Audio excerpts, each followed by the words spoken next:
After the death of Saul, David returned from striking down the Amalekites and stayed in Ziklag 2 days. On the 3rd day, a man arrived from Saul's camp with his clothes torn and dust on his head. When he came to David, he fell to the ground to pay him honor. "Where have you come from?" David asked him. He answered, "I have escaped from the Israelite camp." "What happened?" David asked. "Tell me." "The men fled from the battle," he replied. "Many of them fell and died, and Saul and his son Jonathan are dead." Then David said to the young man who brought him the report, "How do you know that Saul and his son Jonathan are dead?" "I happened to be on Mount Gilboa," the young man said, "and there was Saul leaning on his spear with the chariots and their drivers in hot pursuit. When he turned around and saw me, he called out to me, and I said, 'What can I do?' He asked me, 'Who are you?' 'An Amalekite,' I answered. Then he said to me, 'Stand here by me and kill me.' I'm in the throes of death, but I'm still alive." So I stood beside him and killed him, because I knew that after he had fallen he could not survive. And I took the crown that was on his head and the band on his arm, and have brought them here to my lord." Then David and all the men with him took hold of their clothes and tore them. They mourned and wept and fasted till evening for Saul and his son Jonathan, and for the army of the Lord and for the nation of Israel, because they had fallen by the sword. David said to the young man who brought him the report, "Where are you from?" "I am the son of a foreigner, an Amalekite," he answered. David asked him, "Why weren't you afraid to lift your hand to destroy the Lord's anointed?" Then David called one of his men and said, "Go, strike him down." So he struck him down, and he died. For David had said to him, "Your blood be on your own head. Your own mouth testified against you when you said, 'I killed the Lord's anointed.'" David took up this lament concerning Saul and his son Jonathan, and he ordered that the people of Judah be taught this lament of the bow. It is written in the book of Jashar, "A gazelle lies slain on your heights, Israel. How the mighty have fallen. Tell it not in Gath. Proclaim it not in the streets of Ashkelon. Lest the daughters of the Philistines be glad, lest the daughters of the uncircumcised rejoice. Mountains of Gilboa, may you have neither dew nor rain, may no showers fall on your terraced fields. For there the shield of the mighty was despised, the shield of Saul, no longer rubbed with oil. From the blood of the slain, from the flesh of the mighty, the bow of Jonathan did not turn back. The sword of Saul did not return unsatisfied. Saul and Jonathan, in life they were loved and admired, and in death they were not parted. They were swifter than eagles, they were stronger than lions. Daughters of Israel, weep for Saul, who clothed you in scarlet and finery, who adorned your garments with ornaments of gold. How the mighty have fallen in battle! Jonathan lies slain on your heights. I grieve for you, Jonathan, my brother. You were very dear to me. Your love for me was wonderful, more wonderful than that of women. How the mighty have fallen! The weapons of war have perished. In the course of time, David inquired of the Lord. "Shall I go up to one of the towns of Judah?" he asked. The Lord said, "Go up." David asked, "Where shall I go?" "To Hebron," the Lord answered. So David went up there with his 2 wives, Ahinoam of Jezreel and Abigail, the widow of Nabal of Carmel. David also took the men who were with him, each with his family, and they settled in Hebron and its towns. Then the men of Judah came to Hebron, and there they anointed David king over the tribe of Judah. When David was told that it was the men from Jabesh Gilead who had buried Saul, he sent messengers to them to say to them, "The Lord bless you for showing this kindness to Saul your master by burying him. May the Lord now show you kindness and faithfulness, and I too will show you the same favor because you have done this. Now then, be strong and brave. For Saul your master is dead, and the people of Judah have anointed me king over them." Meanwhile, Abner son of Ner, the commander of Saul's army, had taken Ishbosheth son of Saul and brought him over to Mahanaim. He made him king over Gilead, Ashuri, and Jezreel, and also over Ephraim, Benjamin, and all Israel. Ishbosheth son of Saul was 40 years old when he became king over Israel, and he reigned 2 years. The tribe of Judah, however, remained loyal to David. The length of time David was king in Hebron over Judah was 7 years and 6 months. Abner, son of Ner, together with the men of Ishbosheth, son of Saul, left Mahanaim and went to Gibeon. Joab, son of Zeruiah, and David's men went out and met them at the pool of Gibeon.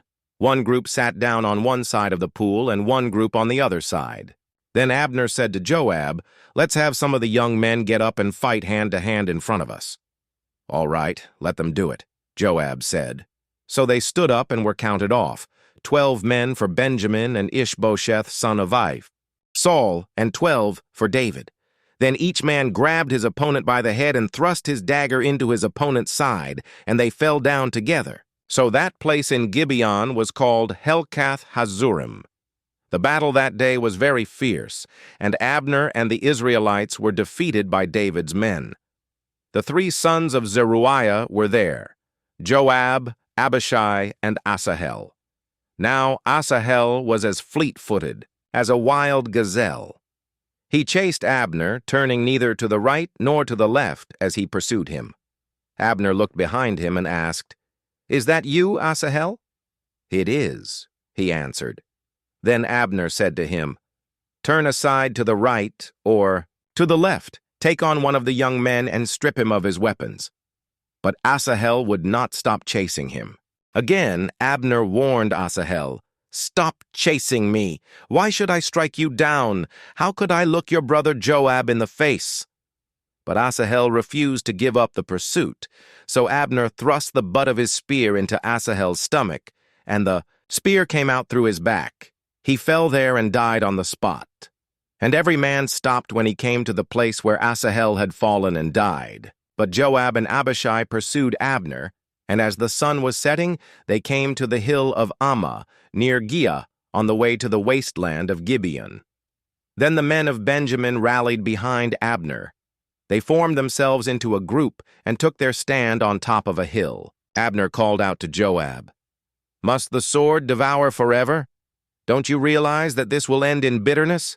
How long before you order your men to stop pursuing their fellow Israelites?" Joab answered, "As surely as God lives, if you had not spoken, the men would have continued pursuing them until morning." So Joab blew the trumpet, and all the troops came to a halt. They no longer pursued Israel, nor did they fight any more. All that night, Abner and his men marched through the Arabah. They crossed the Jordan, continued through the morning hours, and came to Mahanaim. Then Joab stopped pursuing Abner and assembled the whole army. Besides Asahel, 19 of David's men were found missing. But David's men had killed 360 Benjamites who were with Abner. They took Asahel and buried him in his father's tomb at Bethlehem. Then Joab and his men marched all night and arrived at Hebron by daybreak. The war between the house of Saul and the house of David lasted a long time. David grew stronger and stronger, while the house of Saul grew weaker and weaker. Sons were born to David in Hebron. His firstborn was Amnon, the son of Ahinoam of Jezreel. His second, Chileab, the son of Abigail, the widow of Nabal of Carmel. The third, Absalom, the son of Maacah, daughter of Talmai, king of Geshur. The fourth, Adonijah, the son of Haggith. The fifth, Shephatiah, the son of Abital. And the sixth, Ithream, the son of David's wife, Eglah. These were born to David in Hebron. During the war between the house of Saul and the house of David, Abner had been strengthening his own position in the house of Saul. Now Saul had had a concubine named Rizpah, daughter of Aiah, and Ishbosheth said to Abner, "Why did you sleep with my father's concubine?" Abner was very angry because of what Ishbosheth said. So he answered, "Am I a dog's head on Judah's side? This very day I am loyal to the house of your father Saul and to his family and friends. I haven't handed you over to David. Yet now you accuse me of an offense involving this woman. May God deal with Abner, be it ever so severely, if I do not do for David what the Lord promised him on oath, and transfer the kingdom from the house of Saul, and establish David's throne over Israel and Judah from Dan to Beersheba." Ishbosheth did not dare to say another word to Abner, because he was afraid of him. Then Abner sent messengers on his behalf to say to David, "Whose land is it? Make an agreement with me, and I will help you bring all Israel over to you." "Good," said David. "I will make an agreement with you, but I demand one thing of you. Do not come into my presence, unless you bring Michal, daughter of Saul, when you come to see me." Then David sent messengers to Ishbosheth, son of Saul, demanding, "Give me my wife Michal, whom I betrothed to myself for the price of 100 Philistine foreskins." So Ishbosheth gave orders and had her taken, away from her husband, Paltiel, son of Laish. Her husband, however, went with her, weeping behind her all the way to Bahurim. Then Abner said to him, "Go back home." So he went back. Abner conferred with the elders of Israel and said, "For some time you have wanted to make David your king. Now do it. For the Lord promised David, 'By my servant David I will rescue my people Israel from the hand of the Philistines and from the hand of all their enemies.'" Abner also spoke to the Benjamites in person. Then he went to Hebron to tell David everything that Israel and the whole tribe of Benjamin wanted to do. When Abner, who had 20 men with him, came to David at Hebron, David prepared a feast for him and his men. Then Abner said to David, "Let me go at once and assemble all Israel for my lord the king, so that they may make a covenant with you, and that you may rule over all that your heart desires." So David sent Abner away, and he went in peace. Just then David's men and Joab returned from a raid and brought with them a great deal of plunder. But Abner was no longer with David in Hebron, because David had sent him away, and he had gone in peace. When Joab and all the soldiers with him arrived, he was told that Abner son of Ner had come to the king, and that the king had sent him away, and that he had gone in peace. So Joab went to the king and said, "What have you done? Look, Abner came to you. Why did you let him go? Now he is gone. You know Abner son of Ner. He came to deceive you and observe your movements and find out everything you are doing." Joab then left David and sent messengers after Abner, and they brought him back from the cistern at Seirah, but David did not know it. Now when Abner returned to Hebron, Joab took him aside into an inner chamber, as if to speak with him privately. And there, to avenge the blood of his brother Asahel, Joab stabbed him in the stomach, and he died. Later, when David heard about this, he said, "I and my kingdom are forever innocent before the Lord concerning the blood of Abner son of Ner. May his blood fall on the head of Joab and on his whole family. May Joab's family never be without someone who has a running sore or leprosy, or who leans on a crutch, or who falls by the sword, or who lacks food." Joab and his brother Abishai murdered Abner because he had killed their brother Asahel in the battle at Gibeon. Then David said to Joab and all the people with him, "Tear your clothes and put on sackcloth and walk in mourning in front of Abner." King David himself walked behind the bier. They buried Abner in Hebron, and the king wept aloud at Abner's tomb. All the people wept also. The king sang this lament for Abner. "Should Abner have died as the lawless die? Your hands were not bound, your feet were not fettered. You fell as one falls before the wicked." And all the people wept over him again. Then they all came, and urged David to eat something while it was still day. But David took an oath, saying, "May God deal with me, be it ever so severely, if I taste bread or anything else before the sun sets." All the people took note and were pleased. Indeed, everything the king did pleased them. So on that day, all the people there and all Israel knew that the king had no part in the murder of Abner son of Ner. Then the king said to his men, "Do you not realize that a commander and a great man has fallen in Israel this day? And today, though I am the anointed king, I am weak, and these sons of Zeruiah are too strong for me. May the Lord repay the evildoer according to his evil deeds." When Ishbosheth son of Saul heard that Abner had died in Hebron, he lost courage, and all Israel became alarmed. Now Saul's son had 2 men who were leaders of raiding bands. One was named Baanah, and the other Rechab. They were sons of Rimmon the Beerothite from the tribe of Benjamin. Beeroth is considered part of Benjamin because the people of Beeroth fled to Gittaim and have resided there as foreigners to this day. Jonathan, son of Saul, had a son who was lame in both feet.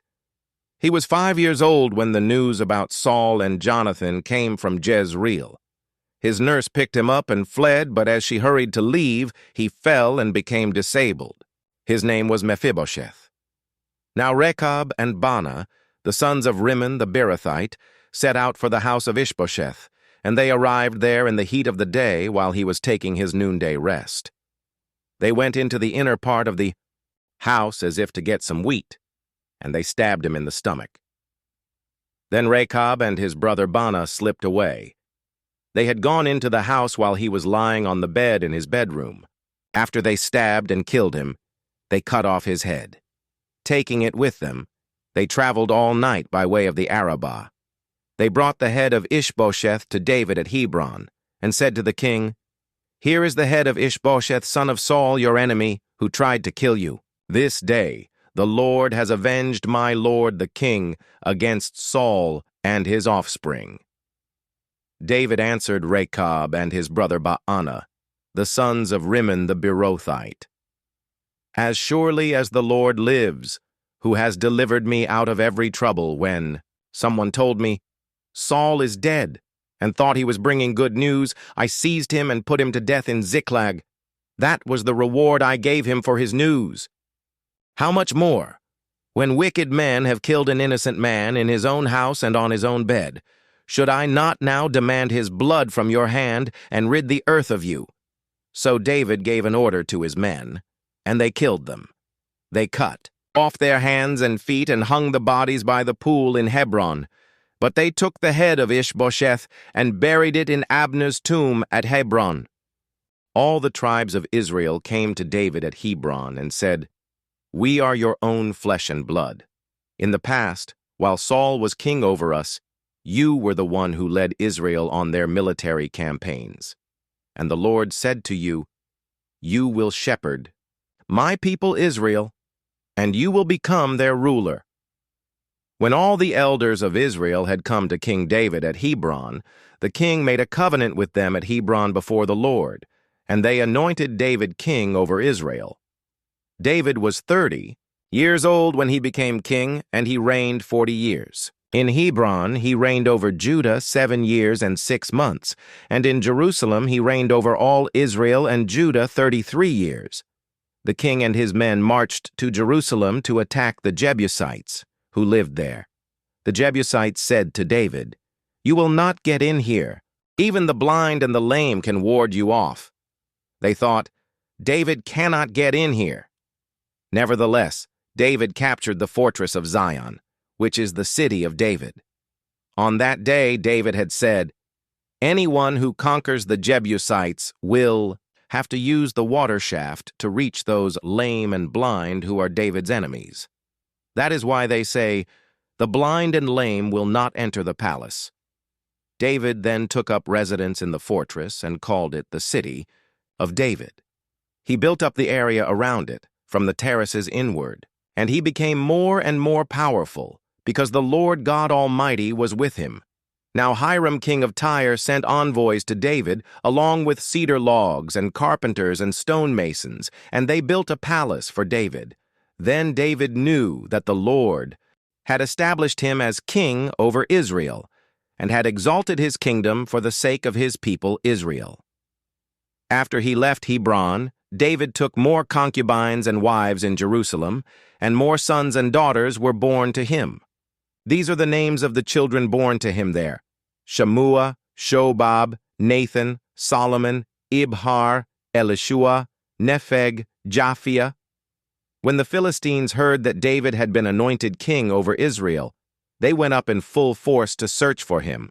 But David heard about it and went down to the stronghold. Now the Philistines had come and spread out in the valley of Rephaim. So David inquired of the Lord, "Shall I go and attack the Philistines? Will you deliver them into my hands?" The Lord answered him, "Go, for I will surely deliver the Philistines into your hands." So David went to Baal-perazim, and there he defeated them. He said, "As waters break out, the Lord has broken out against my enemies before me." So that place was called Baal-perazim. The Philistines abandoned their idols there, and David and his men carried them off. Once more, the Philistines came up and spread out in the valley of Rephaim. So David inquired of the Lord, and he answered, "Do not go straight up, but circle around behind them and attack them in front of the poplar trees. As soon as you hear the sound of marching in the tops of the poplar trees, move quickly, because that will mean the Lord has gone out in front of you to strike the Philistine army." So David did as the Lord commanded him, and he struck down the Philistines all the way from Gibeon to Gezer. David again brought together all the able young men of Israel, 30,000.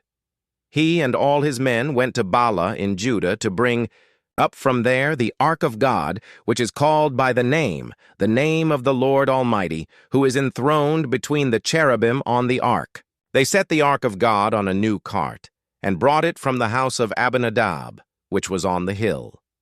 Uzzah and Ahio, sons of Abinadab, were guiding the new cart with the ark of God on it, and Ahio was walking in front of it. David and all Israel were celebrating with all their might before the Lord, with castanets, harps, lyres, timbrels, sistrums, and cymbals. When they came to the threshing floor of Nachon, Uzzah reached out and took hold of the ark of God, because the oxen stumbled. The Lord's anger burned against Uzzah because of his irreverent act. Therefore God struck him down, and he died there beside the ark of God. Then David was angry because the Lord's wrath had broken out against Uzzah, and to this day that place is called Perez Uzzah. David was afraid of the Lord that day and said, "How can the ark of the Lord ever come to me?" He was not willing to take the ark of the Lord to be with him in the city of David. Instead, he took it to the house of Obed-Edom the Gittite.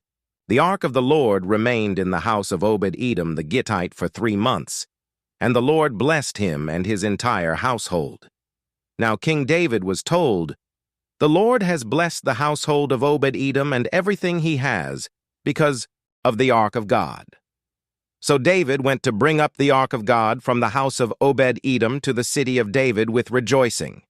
When those who were carrying the ark of the Lord had taken 6 steps, he sacrificed a bull and a fattened calf. Wearing a linen ephod, David was dancing before the Lord with all his might, while he and all Israel were bringing up the ark of the Lord with shouts and the sound of trumpets. As the ark of the Lord was entering the city of David, Michal, daughter of Saul, watched from a window. And when she saw King David leaping and dancing before the Lord, she despised him in her heart. They brought the ark of the Lord and set it in its place inside the tent that David had pitched for it, and David sacrificed burnt offerings and fellowship offerings before the Lord. After he had finished sacrificing the burnt offerings and fellowship offerings, he blessed the people in the name of the Lord Almighty. Then he gave a loaf of bread, a cake of dates, and a cake of raisins to each person in the whole crowd of Israelites, both men and women, and all the people went to their homes. When David returned home to bless his household, Michal, daughter of Saul, came out to meet him and said, "How the king of Israel has distinguished himself today, going around half naked in full view of the slave girls of his servants, as any vulgar fellow would." David said to Michal, "It was before the Lord, who chose me rather than your father, or anyone from his house when he appointed me ruler over the Lord's people Israel. I will celebrate before the Lord.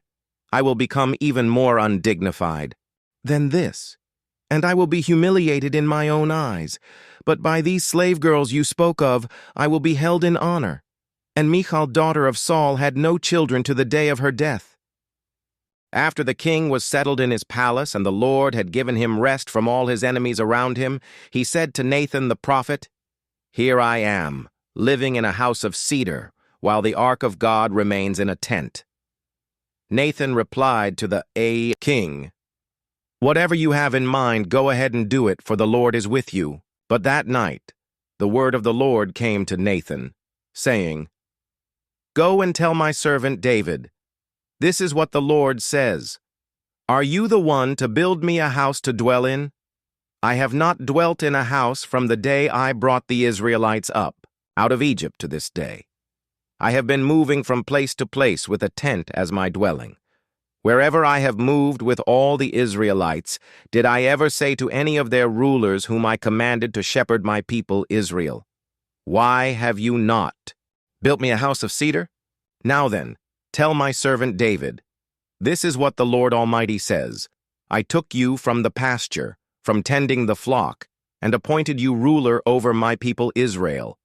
I have been with you wherever you have gone, and I have cut off all your enemies from before you. Now I will make your name great, like the names of the greatest men on earth. And I will provide a place for my people Israel, and will plant them so that they can have a home of their own, and no longer be disturbed. Wicked people will not oppress them anymore, as they did at the beginning and have done ever since the time I appointed leaders over my people Israel. I will also give you rest from all your enemies. The Lord declares to you that the Lord himself will establish a house for you.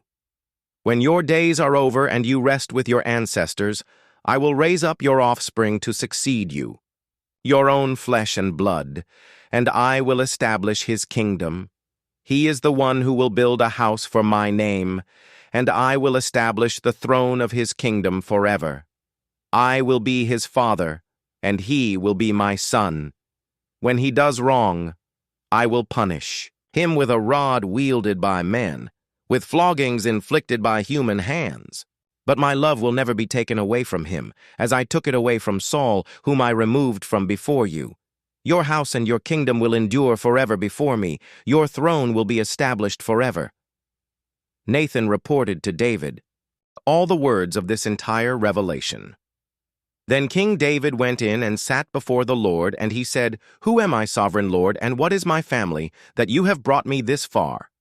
And as if this were not enough in your sight, sovereign Lord, you have also spoken about the future of the house of your servant.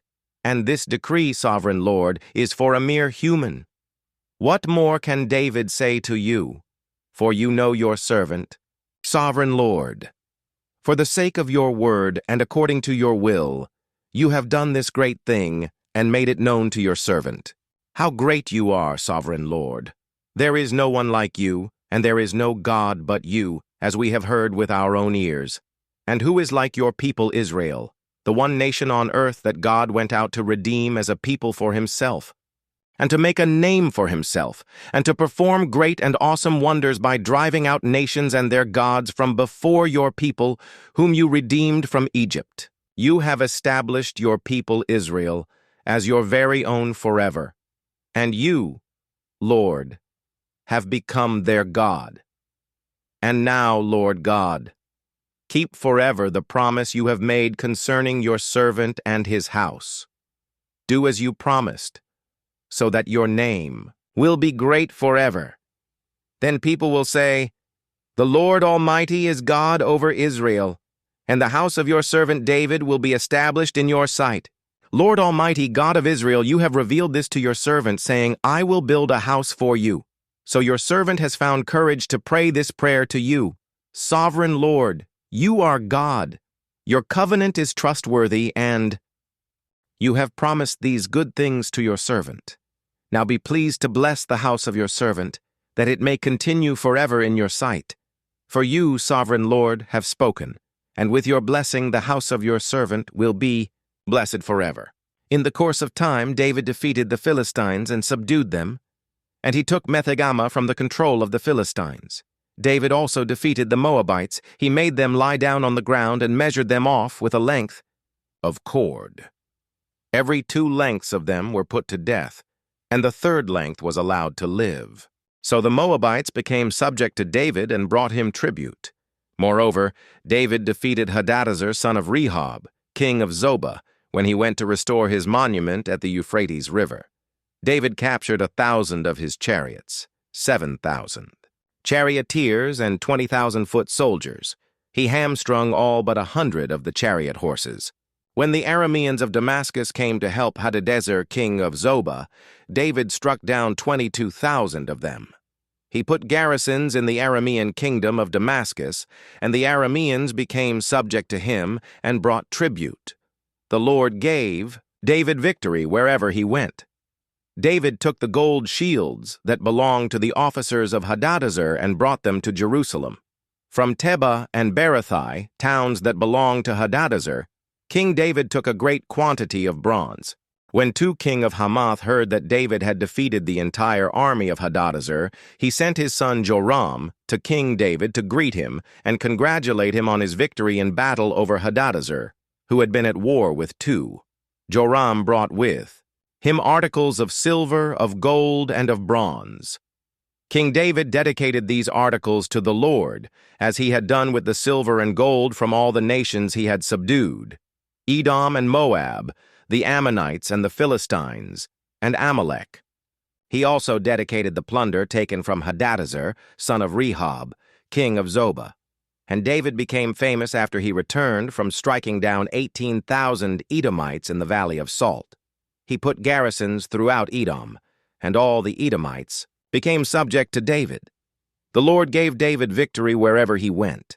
David reigned over all Israel, doing what was just and right for all his people. Joab, son of Zeruiah, was over the army. Jehoshaphat, son of Ahilud, was recorder. Zadok, son of Ahitub, and Ahimelech, son of Abiathar, were priests. Sariah was secretary. Benaiah, son of Jehoiada, was over the Kerethites and Pelethites, and David's sons were priests. David asked, "Is there anyone still left of the house of Saul to whom I can show kindness for Jonathan's sake?" Now there was a servant of Saul's household named Ziba. They summoned him to appear before David, and the king said to him, "Are you Ziba?" "At your service," he replied. The king asked, "Is there no one still alive from the house of Saul to whom I can show God's kindness?" Ziba answered the king, "There is still a son of Jonathan. He is lame in both feet." "Where is he?" the king asked. Ziba answered, "He is at the house of Machir, son of Ammiel, in Lo-debar."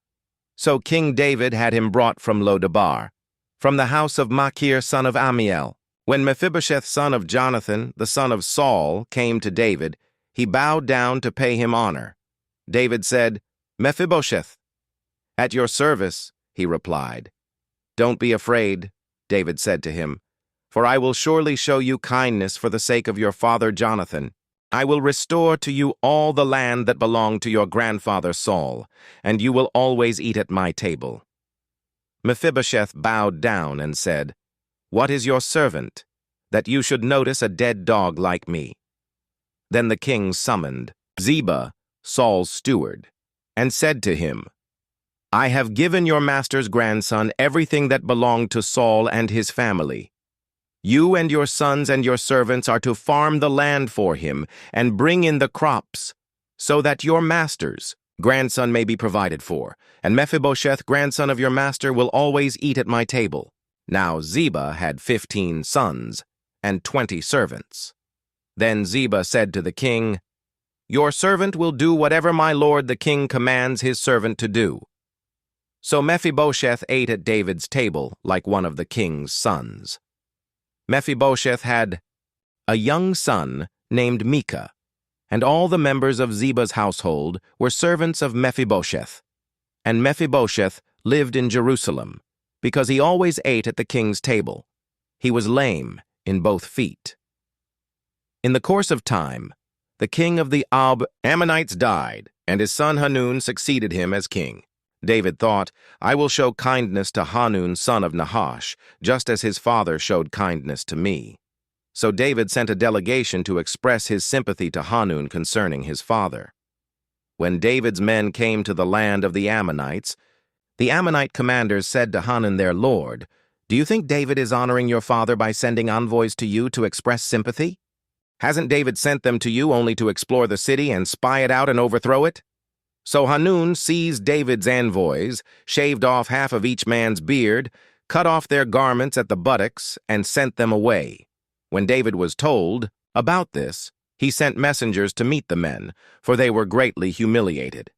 The king said, Stay at Jericho till your beards have grown, and then come back. When the Ammonites realized that they had become obnoxious to David, they hired 20,000 Aramean foot soldiers from Beth-rehob and Zobah, as well as the king of Makkah with 1,000 men, and also 12,000 men from Tob. On hearing this, David sent Joab out with the entire army of fighting men. The Ammonites came out and drew up in battle formation at the entrance of their city gate, while the Arameans of Zobah and Rehob and the men of Tob and Makkah were by themselves in the open country. Joab saw that there were battle lines in front of him and behind him. So he selected some of the best troops in Israel and deployed them against the Arameans. He put the rest of the men under the command of Abishai his brother and deployed them against the Ammonites. Joab said, If the Arameans are too strong for me, then you are to come to my rescue. But if the Ammonites are too strong for you, then I will come to rescue you. Be strong, and let us fight bravely for our people and the cities of our God. The Lord will do what is good in his sight. Then Joab and the troops with him advanced to fight the Arameans, and they fled before him. When the Ammonites realized that the Arameans were fleeing, they fled before Abishai and went inside the city. So Joab returned from fighting the Ammonites and came to Jerusalem. After the Arameans saw that they had been routed by Israel, they regrouped. Hadadezer had Arameans brought from beyond the Euphrates River. They went to Helam, with Shobak, the commander of Hadadezer's army, leading them. When David was told of this, he gathered all Israel, crossed the Jordan, and went to Helam. The Arameans formed their battle lines to meet David and fought against him. But they fled before Israel, and David killed 700 of their charioteers and 40,000 of their foot soldiers. He also struck down Shobak, the commander of their army, and he died there. When all the kings who were vassals of Hadadezer saw that they had been routed by Israel, they made peace with the Israelites and became subject to them. So the Arameans were afraid to help the Ammonites anymore. In the spring, at the time when kings go off to war, David sent Joab out with the king's men and the whole Israelite army. They destroyed the Ammonites and besieged Rabbah. But David remained in Jerusalem. One evening, David got up from his bed and walked around on the roof of the palace. From the roof, he saw a woman bathing. The woman was very beautiful, and David sent someone to find out about her. The man said, She is Bathsheba, the daughter of Eliam and the wife of Uriah the Hittite. Then David sent messengers to get her. She came to him, and he slept with her. Now she was purifying herself from her monthly uncleanness. Then she went back home. The woman conceived and sent word to David, saying, I am pregnant. So David sent this word to Joab, Send me Uriah the Hittite. And Joab sent him to David. When Uriah came to him, David asked him how Joab was, how the soldiers were, and how the war was going. Then David said to Uriah, Go down to your house and wash your feet. So Uriah left the palace, and a gift from the king was sent after him. But Uriah slept at the entrance to the palace with all his master's servants and did not go down to his house. David was told, Uriah did not go home. So he asked Uriah, Haven't you just come from a military campaign? Why didn't you go home? Uriah said to David, The ark and Israel and Judah are staying in tents, and my Commander Joab and my lord's men are camped in the open country. How could I go to my house to eat and drink and make love to my wife? As surely as you live, I will not do such a thing." Then David said to him, "Stay here one more day, and tomorrow I will send you back." So Uriah remained in Jerusalem that day and the next. At David's invitation, he ate and drank with him, and David made him drunk. But in the evening Uriah went out to sleep on his mat among his master's servants. He did not go home. In the morning, David wrote a letter to Joab and sent it with Uriah.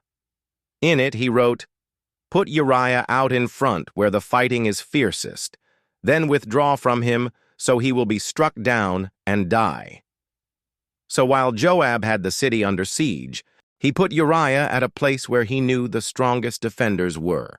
When the men of the city came out and fought against Joab, some of the men in David's army fell. Moreover, Uriah the Hittite died. Joab sent David a full account of the battle. He instructed the messenger, "When you have finished giving the king this account of the battle, the king's anger may flare up and he may ask you, 'Why did you get so close to the city to fight? Didn't you know they would shoot arrows from the wall? Who killed Abimelech son of Jerub-Besheth? Didn't a woman drop an upper millstone on him from the wall so that he died in Thebez? Why did you get so close to the wall?' If he asks you this, then say to him, 'Moreover, your servant Uriah the Hittite is dead.'" The messenger set out, and when he arrived, he told David everything Joab had sent him to say. The messenger said to David, "The men overpowered us and came out against us in the open, but we drove them back to the entrance of the city gate. Then the archers shot arrows at your servants from the wall, and some of the king's men died. Moreover, your servant Uriah the Hittite is dead." David told the messenger, "Say this to Joab. Don't let this upset you. The sword devours, one as well as another. Press the attack against the city and destroy it." Say this to encourage Joab. When Uriah's wife heard that her husband was dead, she mourned for him.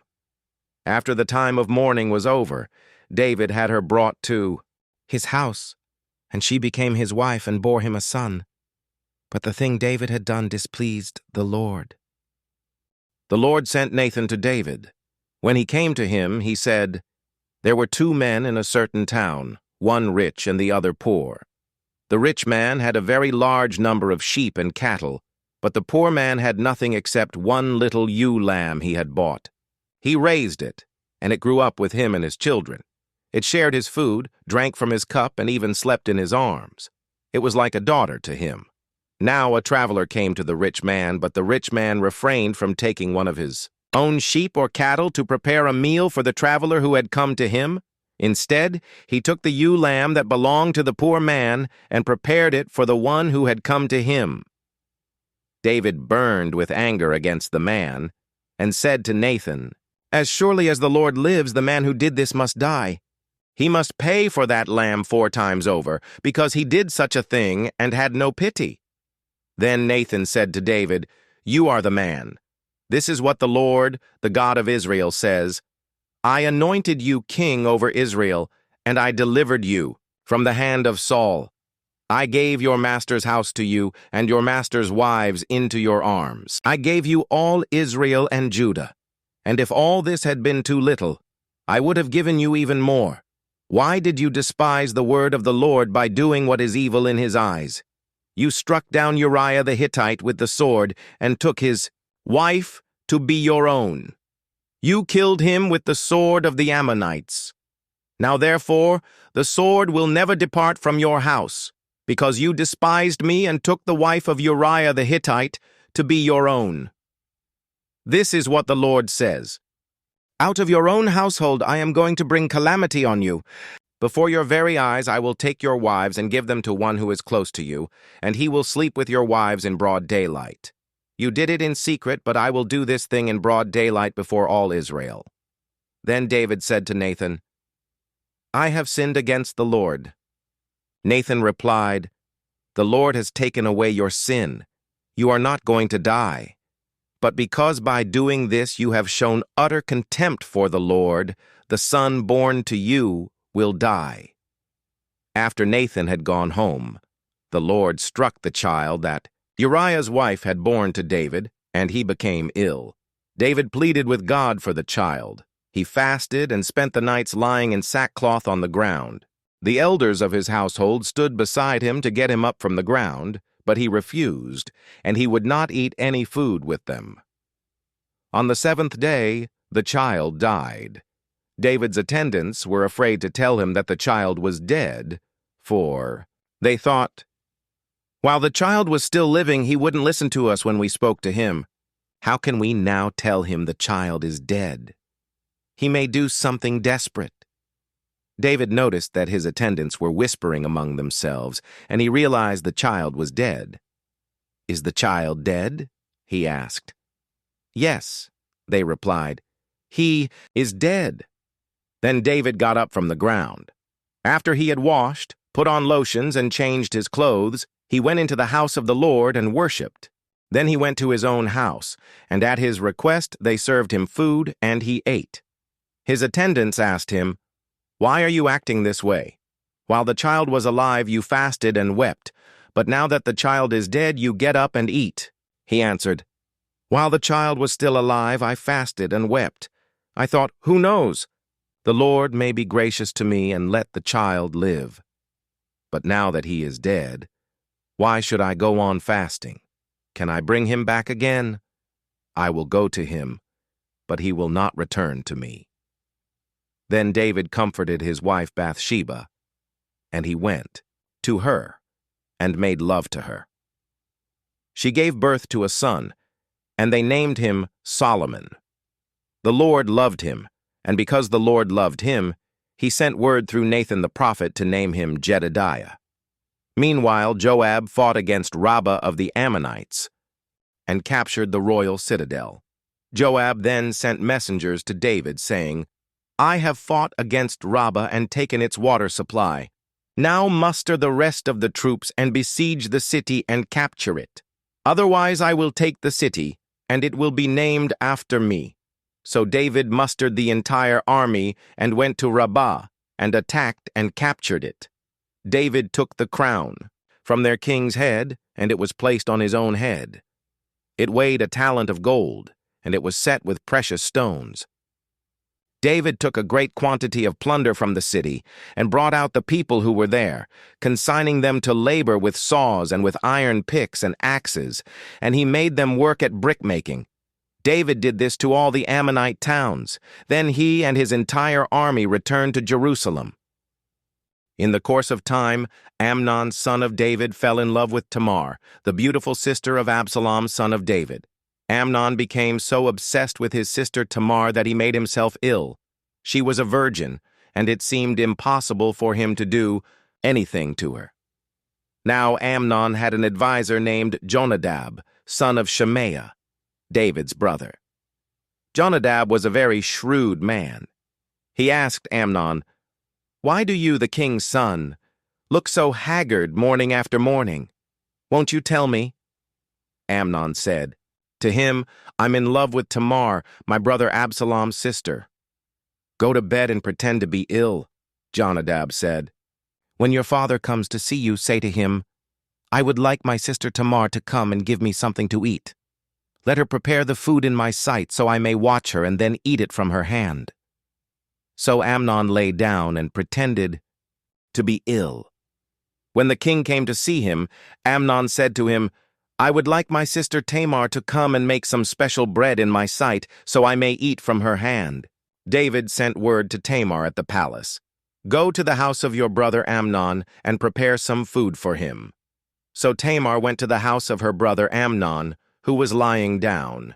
She took some dough, kneaded it, made the bread in his sight, and baked it.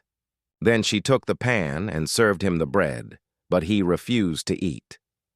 "Send everyone out of here," Amnon said. So everyone left him. Then Amnon said to Tamar, "Bring the food here into my bedroom so I may eat from your hand." And Tamar took the bread she had prepared and brought it to her brother Amnon in his bedroom. But when she took it to him to eat, he grabbed her and said, "Come to bed with me, my sister." "No, my brother," she said to him. "Don't force me. Such a thing should not be done in Israel. Don't do this wicked thing. What about me? Where could I get rid of my disgrace? And what about you? You would be like one of the wicked fools in Israel. Please speak to the king. He will not keep me from being married to you." But he refused to listen to her, and since he was stronger than she, he raped her. Then Amnon hated her with intense hatred. In fact, he hated her more than he had loved her. Amnon said to her, "Get up and get out." "No," she said to him. "Sending me away would be a greater wrong than what you have already done to me." But he refused to listen to her. He called his personal servant and said, "Get this woman out of my sight and bolt the door after her." So his servant put her out and bolted the door after her. She was wearing an ornate robe, for this was the kind of garment the virgin daughters of the king wore. Tamar put ashes on her head and tore the ornate robe she was wearing. She put her hands on her head and went away, weeping aloud as she went. Her brother Absalom said to her, "Has that Amnon, your brother, been with you? Be quiet for now, my sister. He is your brother. Don't take this thing to heart." And Tamar lived in her brother Absalom's house, a desolate woman. When King David heard all this, he was furious, and Absalom never said a word to Amnon, either good or bad. He hated Amnon because he had disgraced his sister Tamar. 2 years later, when Absalom's sheep-shearers were at Baal-Hazor near the border of Ephraim, he invited all the king's sons to come there. Absalom went to the king and said, "Your servant has had shearers come. Will the king and his attendants please join me?" "No, my son," the king replied. "All of us should not go. We would only be a burden to you." Although Absalom urged him, he still refused to go but gave him his blessing. Then Absalom said, "If not, please let my brother Amnon come with us." The king asked him, "Why should he go with you?" But Absalom urged him, so he sent with him Amnon and the rest of the king's sons. Absalom ordered his men, "Listen, when Amnon is in high spirits from drinking wine, and I say to you, 'Strike Amnon down,' then kill him. Don't be afraid. Haven't I given you this order? Be strong and brave." So Absalom's men did to Amnon what Absalom had ordered.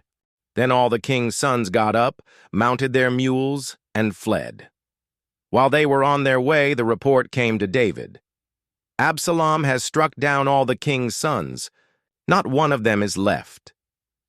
The king stood up, tore his clothes, and lay down on the ground, and all his attendants stood by with their clothes torn. But Jonadab, son of Shemaiah, David's brother, said, "My lord should not think that they killed all the princes. Only Amnon is dead. This has been Absalom's express intention ever since the day Amnon raped his sister Tamar. My lord the king should not be concerned about the report that all the king's sons are dead. Only Amnon is dead." Meanwhile, Absalom had fled. Now, the man standing watch looked up and saw many people on the road west of him, coming down the side of the hill. The watchman went and told the king, "I see men in the direction of Horonaim on the side of the hill."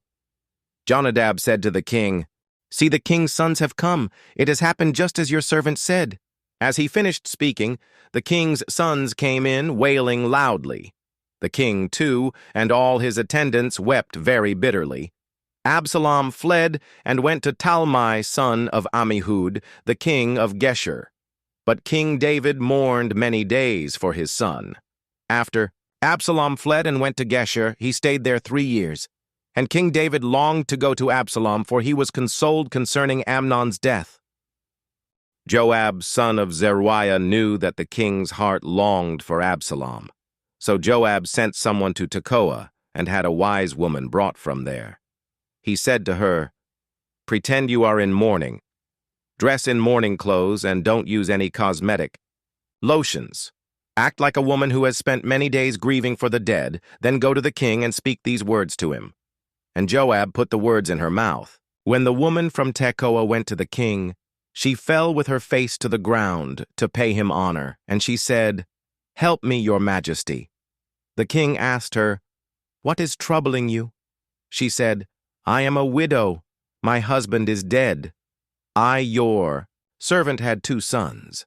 They got into a fight with each other in the field, and no one was there to separate them. One struck the other and killed him. Now the whole clan has risen up against your servant. They say, 'Hand over the one who struck his brother down, so that we may put him to death for the life of his brother whom he killed. Then we will get rid of the heir as well.' They would put out the only burning coal I have left, leaving my husband neither name nor descendant on the face of the earth." The king said to the woman, "Go home, and I will issue an order in your behalf." But the woman from Tekoa said to him, "Let my lord the king pardon me and my family, and let the king and his throne be without guilt." The king replied, "If anyone says anything to you, bring them to me, and they will not bother you again."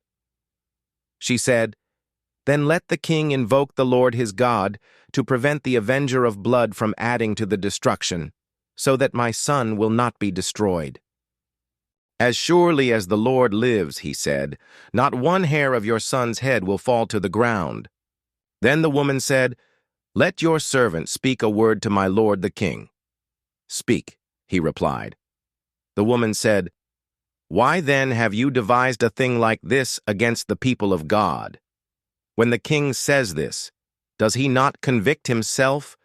For the king has not brought back his banished son. Like water spilled on the ground, which cannot be recovered, so we must die. But that is not what God desires. Rather, he devises ways so that a banished person does not remain banished from him. And now I have come to say this to my lord the king because the people have made me afraid. Your servant thought, I will speak to the king. Perhaps he will grant his servant's request. Perhaps the king will agree to deliver his servant from the hand of the man who is trying to cut off both me and my son from God's inheritance. And now your servant says, May the word of my lord, the king, secure my inheritance, for my lord the king is like an angel of God in discerning good and evil. May the Lord your God be with you." Then the king said to the woman, "Don't keep from me the answer to what I am going to ask you. Let my lord the king speak," the woman said. The king asked, "Isn't the hand of Joab with you in all this?" The woman answered, "As surely as you live, my lord the king, no one can turn to the right or to the left from anything my lord the king says. Yes, it was your servant Joab who instructed me to do this and who put all these words into the mouth of your servant. Your servant Joab did this to change the present situation. My lord has wisdom like that of an angel of God. He knows everything that happens in the land." The king said to Joab, "Very well, I will do it. Go, bring back the young man Absalom." Joab fell with his face to the ground to pay him honor, and he blessed the king. Joab said, "Today your servant knows that he has found favor in your eyes, my lord the king, because the king has granted his servant's request." Then Joab went to Geshur and brought Absalom back to Jerusalem. But the king said, "He must go to his own house. He must not see my face." So Absalom went to his own house and did not see the face of the king. In all Israel there was not a man so highly praised for his handsome appearance as Absalom. From the top of his head to the sole of his foot, there was no blemish in him. Whenever he cut the hair of his head, he used to cut his hair once a year because it became too heavy for him. He would weigh it, and its weight was 200 shekels by the royal standard. 3 sons and a daughter were born to Absalom. His daughter's name was Tamar, and she became a beautiful woman. Absalom lived 2 years in Jerusalem without seeing the king's face. Then Absalom sent for Joab in order to send him to the king, but Joab refused to come to him. So he sent a second time, but he refused to come. Then he said to his servants, "Look, Joab's field is next to mine, and he has barley there. Go and set it on fire." So Absalom's servants set the field on fire. Then Joab did go to Absalom's house, and he said to him, Why have your servants set my field on fire?" Absalom said to Joab, "Look, I sent word to you and said, 'Come here so I can send you to the king to ask, why have I come from Geshur? It would be better for me if I were still there. Now then, I want to see the king's face, and if I'm guilty of anything, let him put me to death.'" So Joab went to the king and told him this. Then the king summoned Absalom, and he came in and bowed down with his face to the ground before the king. And the king kissed Absalom. In the course of time, Absalom provided himself with a chariot and horses and with 50 men to run ahead of him. He would get up early and stand by the side of the road leading to the city gate. Whenever anyone came with a complaint to be placed before the king for a decision, Absalom would call out to him, "What town are you from?" He would answer, "Your servant is from one of the tribes of Israel." Then Absalom would say to him, "Look, your claims are valid and proper, but there is no representative of the king to hear you." And Absalom would add, "If only I were appointed judge in the land, then everyone who has a complaint or case could come to me, and I would see that they receive justice." Also, whenever anyone approached him to bow down before him, Absalom would reach out his hand, take hold of him, and kiss him. Absalom behaved in this way toward all the Israelites who came to the king asking for justice, and so he stole the hearts of the people of Israel. At the end of 4 years, Absalom said to the king, "Let me go to Hebron and fulfill a vow I made to the Lord. While your servant was living at Geshur in Aram, I made this vow. If the Lord takes me back to Jerusalem, I will worship the Lord in Hebron." The king said to him, "Go in peace." So he went to Hebron. Then Absalom sent secret messengers throughout the tribes of Israel to say, "As soon as you hear the sound of the trumpets, then say, 'Absalom is king in Hebron.'" 200 men from Jerusalem had accompanied Absalom. They had been invited as guests and went quite innocently, knowing nothing about the matter. While Absalom was offering sacrifices, he also sent for Ahithophel the Gilonite, David's counselor, to come from Gilo, his hometown. And so the conspiracy gained strength, and Absalom's following kept on increasing. A messenger came and told David, "The hearts of the people of Israel are with Absalom." Then David said to all his officials who were with him in Jerusalem, "Come, we must flee, or none of us will escape from Absalom. We must leave immediately, or he will move quickly to overtake us and bring ruin on us and put the city to the sword." The king's officials answered him, "Your servants are ready to do whatever our lord the king chooses." The king set out with his entire household following him, but he left 10 concubines to take care of the palace. So the king set out with all the people following him, and they halted at the edge of the city. All his men marched past him, along with all the Kerethites and Pelethites, and all the 600 Gittites who had accompanied him from Gath marched before the king. The king said to Ittai the Gittite, "Why should you come along with us? Go back and stay with King Absalom.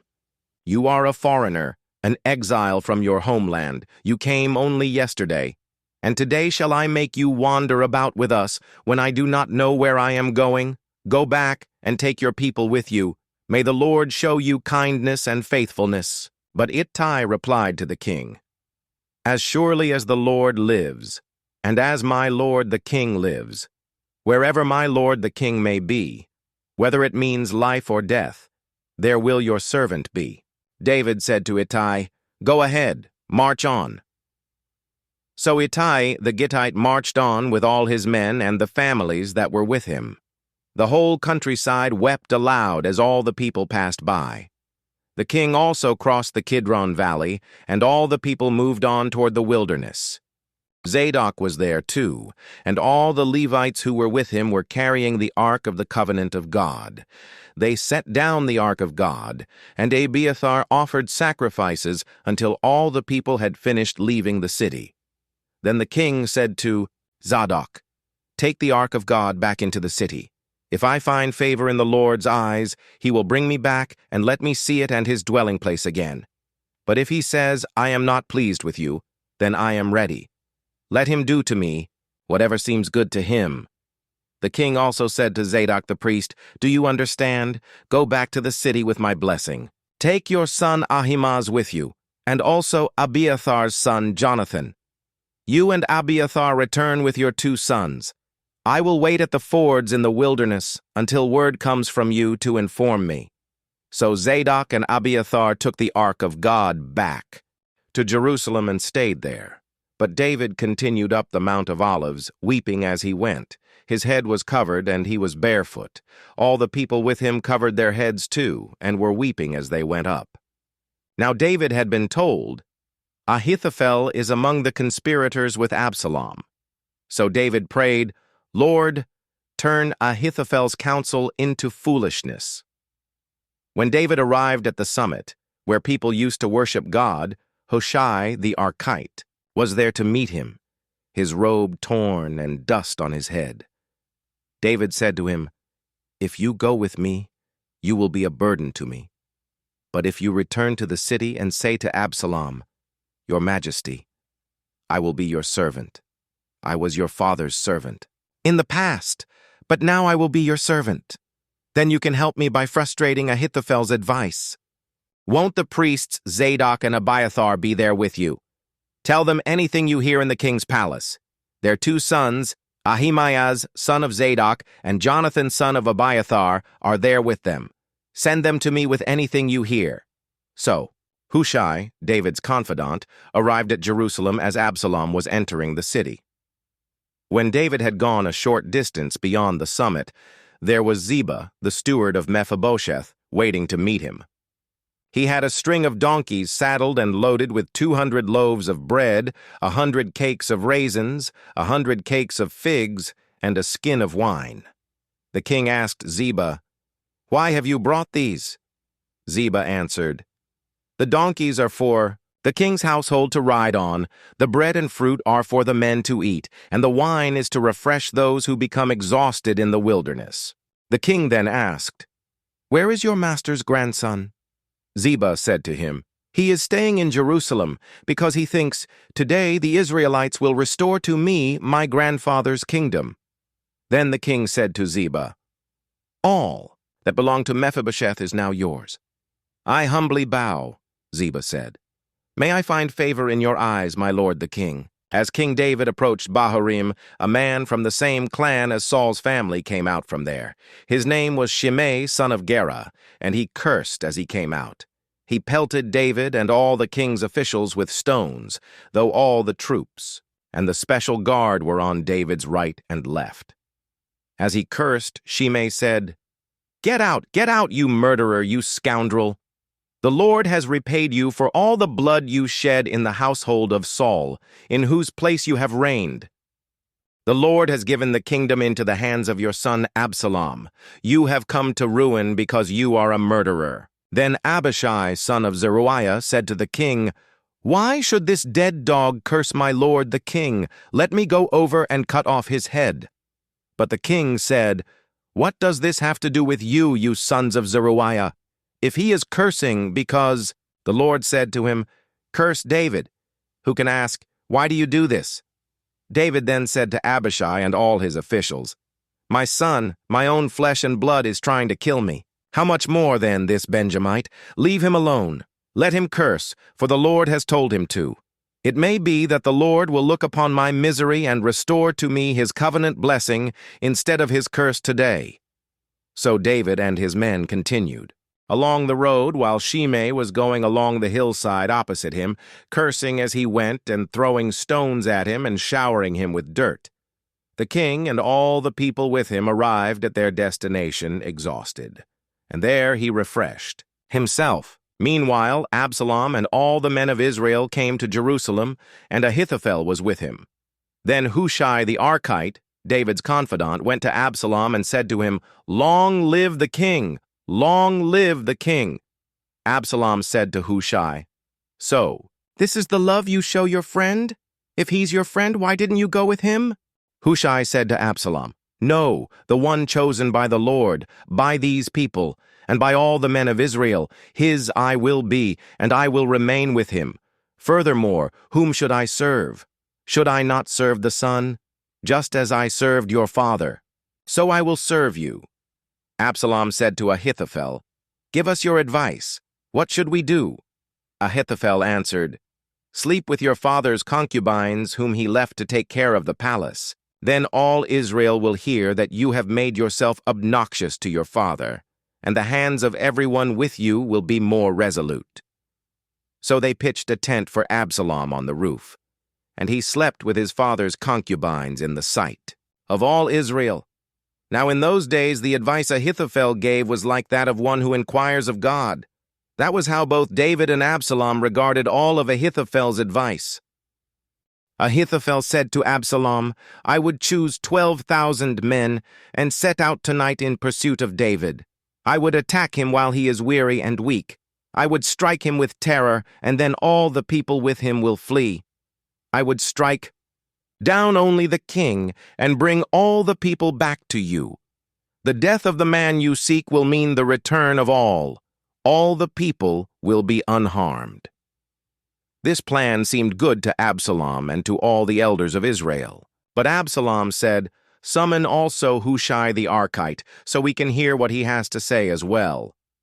When Hushai came to him, Absalom said, "Ahithophel has given this advice. Should we do what he says?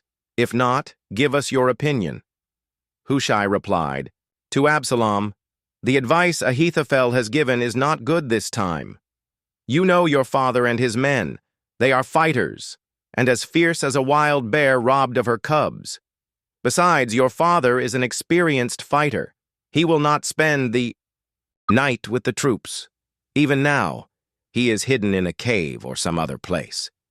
If he should attack your troops first, whoever hears about it will say, 'There has been a slaughter among the troops who follow Absalom.' Then even the bravest soldier, whose heart is like the heart of a lion, will melt with fear, for all Israel knows that your father is a fighter, and that those with him are brave. So I advise you, let all Israel from Dan to Beersheba, as numerous as the sand on the seashore, be gathered to you, with you yourself leading them into battle. Then we will attack him wherever he may be found, and we will fall on him as dew settles on the ground. Neither he nor any of his men will be left alive. If he withdraws into a city, then all Israel will bring ropes to that city, and we will drag it down to the valley until not so much as a pebble is left." Absalom and all the men of Israel said, "The advice of Hushai the Archite is better than that of Ahithophel." For the Lord had determined to frustrate the good advice of Ahithophel in order to bring disaster on Absalom.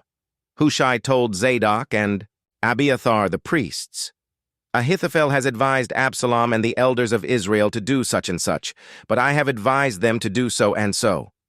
Now send a message at once and tell David, 'Do not spend the night at the fords in the wilderness. Cross over without fail, or the king and all the people with him will be swallowed up.'" Jonathan and Ahimaaz were staying at En-Rogel. A female servant was to go and inform them, and they were to go and tell King David, for they could not risk being seen entering the city. But a young man saw them and told Absalom. So the two of them left at once and went to the house of a man in Bahurim. He had a well in his courtyard, and they climbed down into it. His wife took a covering and spread it out over the opening of the well and scattered grain over it. No one knew anything about it. When Absalom's men came to the woman at the house, they asked, "Where are Ahimaaz and Jonathan?" The woman answered them, "They crossed over the brook." The men searched, but found no one, so they returned to Jerusalem. After they had gone, the two climbed out of the well and went to inform King David. They said to him, "Set out and cross the river at once. Ahithophel has advised such and such against you." So David and all the people with him set out and crossed the Jordan. By daybreak, no one was left who had not crossed the Jordan. When Ahithophel saw that his advice had not been followed, he saddled his donkey and set out for his house in his hometown. He put his house in order and then hanged himself. So he died and was buried in his father's tomb. David went to Mahanaim, and Absalom crossed the Jordan with all the men of Israel. Absalom had appointed Amasa over the army in place of Joab. Amasa was the son of Jether, an Ishmaelite who had married Abigail, the daughter of Nahash and sister of Zeruiah the mother of Joab. The Israelites and Absalom camped in the land of Gilead. When David came to Mahanaim, Shobi son of Nahash from Rabbah of the Ammonites, and Machir son of Amiel from Lo-debar, and Barzillai the Gileadite from Rogelim brought bedding and bowls and articles of pottery. They also brought wheat and barley, flour and roasted grain, beans and lentils, honey and curds, sheep and cheese from cow's milk for David and his people to eat. For they said, "The people have become exhausted and hungry and thirsty in the wilderness." David mustered the men who were with him and appointed over them commanders of thousands and commanders of hundreds. David sent out his troops, a third under the command of Joab, a third under Joab's brother Abishai son of Zeruiah, and a third under Ittai the Gittite. The king told the troops, "I myself will surely march out with you." But the men said, "You must not go out. If we are forced to flee, they won't care about us. Even if half of us die, they won't care. But you are worth 10,000 of us. It would be better now for you to give us support from the city." The king answered, "I will do whatever seems best to you." So the king stood beside the gate, while all his men marched out in units of hundreds and of thousands. The king commanded Joab, Abishai, and Ittai, "Be gentle with the young man Absalom for my sake."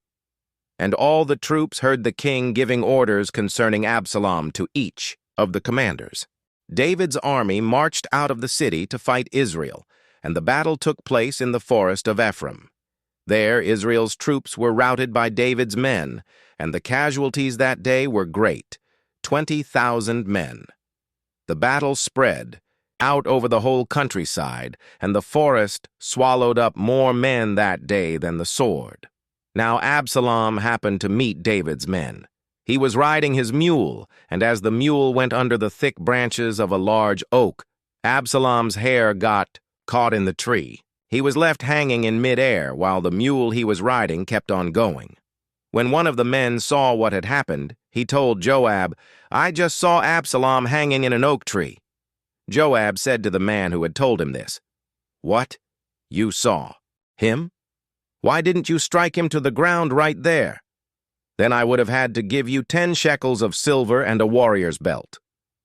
But the man replied, "Even if 1,000 shekels were weighed out into my hands, I would not lay a hand on the king's son." In our hearing, the king commanded you and Abishai and Ittai, "Protect the young man Absalom for my sake." And if I had put my life in jeopardy, and nothing is hidden from the king, you would have kept your distance from me. Joab said, "I'm not going to wait like this for you." So he took 3 javelins in his hand and plunged them into Absalom's heart while Absalom was still alive in the oak tree, and 10 of Joab's armor-bearers surrounded Absalom, struck him, and killed him. Then Joab sounded the trumpet, and the troops stopped pursuing Israel, for Joab halted them. They took Absalom, threw him into a big pit in the forest, and piled up a large heap of rocks over him. Meanwhile, all the Israelites fled to their homes. During his lifetime, Absalom had taken a pillar and erected it in the king's valley as a monument to himself, for he thought, "I have no son to carry on the memory of my name." He named the pillar after himself, and it is called Absalom's monument to this day. Now, Ahimaaz son of Zadok said, "Let me run and take the news to the king that the Lord has vindicated him by delivering him from the hand of his enemies." "You are not the one to take the news today," Joab told him. "You may take the news another time, but you must not do so today, because the king's son is dead." Then Joab said to a Cushite, "Go, tell the king what you have seen." The Cushite bowed down before Joab and ran off. Ahimaaz son of Zadok again said to Joab, "Come what may, please let me run behind the Cushite." But Joab replied, "My son, why do you want to go? You don't have any news that will bring you a reward." He said, "Come what may, I want to run." So Joab said, "Run." Then Ahimaaz ran by way of the plain and outran the Cushite. While David was sitting between the inner and outer gates, the watchman went up to the roof of the gateway by the wall. As he looked out, he saw a man running alone. The watchman called out to the king and reported it. The king said, "If he is alone, he must have good news." And the runner came closer and closer. Then the watchman saw another runner, and he called down to the gatekeeper, "Look, another man running alone." The king said, "He must be bringing good news too." The watchman said, "It seems to me that the first one runs like Ahimaaz, son of Zadok."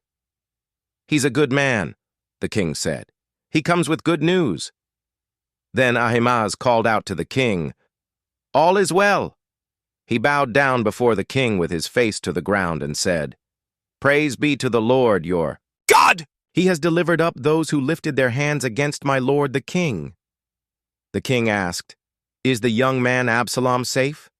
Ahimaaz answered, "I saw great confusion, just as Joab was about to send the king's servant and me, your servant, but I don't know what it was." The king said, "Stand aside and wait here." So he stepped aside and stood there. Then the Cushite arrived and said, "My lord the king, hear the good news. The Lord has vindicated you today by delivering you from the hand of all who rose up against you." The king asked the Cushite, "Is the young man Absalom safe?" The Cushite replied, "May the enemies of my lord the king and all who rise up to harm you be like that young man." The king was shaken. He went up to the room over the gateway and wept.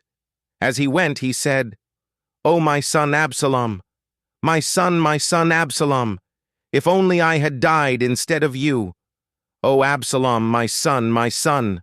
Joab was told, "The king is weeping and mourning for Absalom." And for the whole army, the victory that day was turned into mourning, because on that day the troops heard it said, "The king is grieving for his son." The men stole into the city that day as men steal in who are ashamed when they flee from battle. The king covered his face and cried aloud, "Oh, my son Absalom! Oh, Absalom, my son, my son!" Then Joab went into the house to the king and said, "Today you have humiliated all your men who have just saved your life and the lives of your sons and daughters and the lives of your wives and concubines. You love those who hate you and hate those who love you. You have made it clear today that the commanders and their men mean nothing to you. I see that you would be pleased if Absalom were alive today and all of us were dead. Now go out and encourage your men. I swear by the Lord that if you don't go out, not a man will be left with you by nightfall. This will be worse for you than all the calamities that have come on you from your youth till now." So the king got up and took his seat in the gateway. When the men were told, "The king is sitting in the gateway," they all came before him. Meanwhile, the Israelites had fled to their homes. Throughout the tribes of Israel, all the people were arguing among themselves, saying, "The king delivered us from the hand of our enemies. He is the one who rescued us from the hand of the Philistines. But now he has fled the country to escape from Absalom, and Absalom, whom we anointed to rule over us, has died in battle. So why do you say nothing about bringing the king back?" King David sent this message to Zadok and Abiathar, the priests. "Ask the elders of Judah, why should you be the last to bring the king back to his palace, since what is being said throughout Israel has reached the king at his quarters? You are my relatives, my own flesh and blood. So why should you be the last to bring back the king?" And say to Amasa, "Are you not my own flesh and blood? May God deal with me, be it ever so severely, if you are not the commander of my army." For life in place of Joab. He won over the hearts of the men of Judah, so that they were all of one mind.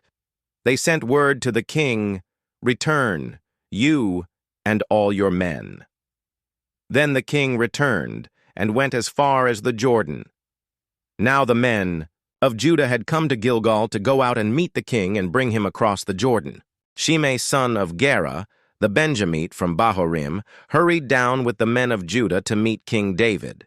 With him were 1,000 Benjamites, along with Ziba, the steward of Saul's household, and his 15 sons and 20 servants. They rushed to the Jordan, where the king was. They crossed at the ford to take the king's household over and to do whatever he wished. When Shimei son of Gera crossed the Jordan, he fell prostrate before the king and said to him, "May my lord not hold me guilty. Do not remember how your servant did wrong on the day my lord the king left Jerusalem. May the king put it out of his mind. For I, your servant, know that I have sinned. But today I have come here as the first from the tribes of Joseph to come down and meet my lord the king." Then Abishai son of Zeruiah said, "Shouldn't Shimei be put to death for this? He cursed the Lord's anointed." David replied, "What does this have to do with you, you sons of Zeruiah? What right do you have to interfere? Should anyone be put to death in Israel today? Don't I know that today I am king over Israel?" So the king said to Shimei, "You shall not die." And the king promised him on oath. Mephibosheth, Saul's grandson, also went down to meet the king. He had not taken care of his feet, or trimmed his mustache, or washed his clothes from the day the king left until the day he returned safely. When he came from Jerusalem to meet the king asked him, "Why didn't you go with me, Mephibosheth?" He said, "My lord the king, since I your servant am lame," I said, "I will have my donkey saddled and will ride on it, so I can go with the king. But Ziba my servant betrayed me, and he has slandered your servant to my lord the king. My lord the king is like an angel of God, so do whatever you wish. All my grandfather's descendants deserved nothing but death from my lord the king, but you gave your servant a place among those who eat at your table. So what right do I have to make any more appeals to the king?" The king said to him, "Why say more? I order you and Ziba to divide the land." Mephibosheth said to the king, "Let him take everything, now that my lord the king has returned home safely." Barzillai the Gileadite also came down from Rogelim to cross the Jordan with the king and to send him on his way from there. Now Barzillai was very old, 80 years of age. He had provided for the king during his stay in Mahanaim, for he was a very wealthy man. The king said to Barzillai, "Cross over with me and stay with me in Jerusalem, and I will provide for you." But Barzillai answered the king, "How many more years will I live that I should go up to Jerusalem with the king? I am now 80 years old. Can I tell the difference between what is enjoyable and what is not? Can your servant taste what he eats and drinks? Can I still hear the voices of male and female singers? Why should your servant be an added burden to my lord the king? Your servant will cross over the Jordan with the king for a short distance. But why should the king reward me in this way? Let your servant return that I may die in my own town near the tomb of my father and mother. But here is your servant Kimham. Let him cross over with my lord the king. Do for him whatever you wish." The king said, "Kimham shall cross over with me, and I will do for him whatever you wish. And anything you desire from me, I will do for you." So all the people crossed the Jordan, and then the king crossed over. The king kissed Barzillai and bid him farewell, and Barzillai returned to his home.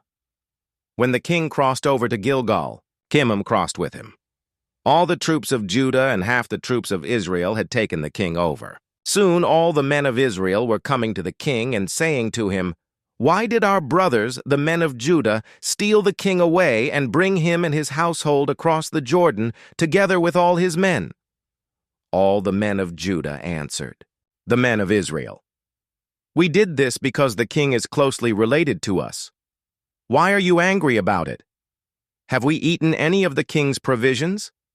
Have we taken anything for ourselves?" Then the men of Israel answered the men of Judah, "We have 10 shares in the king, so we have a greater claim on David than you have. Why then do you treat us with contempt? Weren't we the first to speak of bringing back our king? But the men of Judah pressed their claims even more forcefully than the men of Israel. Now a troublemaker named Sheba, son of Bichri, a Benjamite, happened to be there. He sounded the trumpet and shouted, "We have no share in David, no part in Jesse's son, every man to his tent Israel." So all the men of Israel deserted David to follow Sheba, son of Bichri. But the men of Judah stayed by their king all the way from the Jordan to Jerusalem. When David returned to his palace in Jerusalem, he took the 10 concubines he had left to take care of the palace and put them in a house under guard. He provided for them, but had no sexual relations with them. They were kept in confinement till the day of their death, living as widows. Then the king said to Amasa, "Summon the men of Judah to come to me within 3 days, and be here yourself." But when Amasa went to summon Judah, he took longer than the time the king had set for him. David said to Abishai, "Now Sheba son of Bichri will do us more harm than Absalom did. Take your master's men and pursue him, or he will find fortified cities and escape from us." So Joab's men and the Kerethites and Pelethites and all the mighty warriors went out under the command of Abishai. They marched out from Jerusalem to pursue Sheba son of Bichri.